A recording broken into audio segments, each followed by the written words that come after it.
The dreaded drama triangle, which is the triangle down the bottom, is when we have this dynamic of one person in the persecutor, bully role, the person that's being punitive or punishing or critical or dismissive.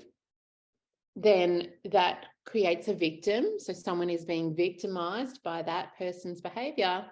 And then it also then invites in a rescuer. Someone's got to come in and rescue the victim from the persecutor. And this is so useful, I believe. And you can see it play out in people's lives, but you can also see it play out within yourself as well, just internally.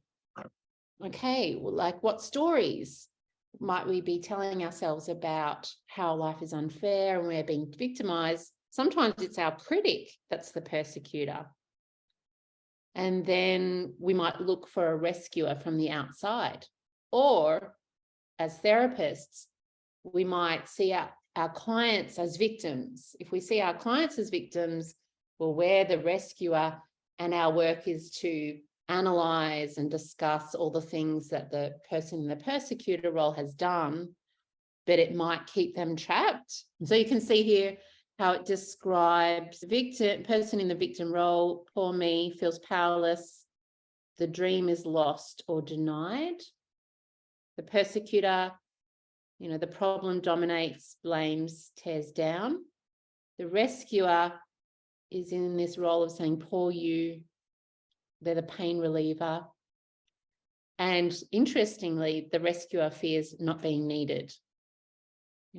What if I wasn't needed? What if they did become empowered and find their own solutions within themselves? Then they wouldn't need to turn to me for help. And then, who am I if I'm not helping others? So how we flip that is the empowerment dynamic, where the persecutor starts to become seen as the challenger. What challenge is being presented here for the victim to overcome? So the challenger calls forth more learning and growth, provokes or evokes action. It can be more conscious, more constructive, or you can do it.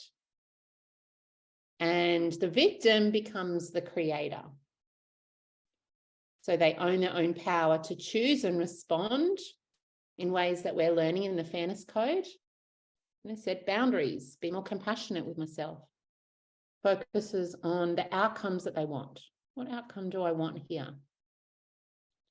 I can do it. And the rescuer becomes the coach.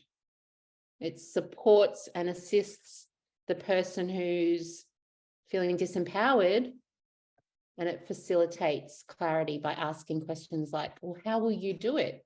How will you face this challenge that you've got here?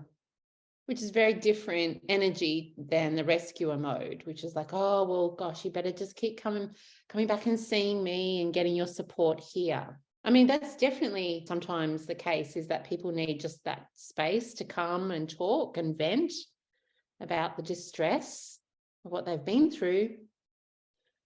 But we don't want people to stay there feeling like they're dependent on an outside person indefinitely for the rest of their lives. We want them feeling empowered within themselves to access their own wisdom, their own strength.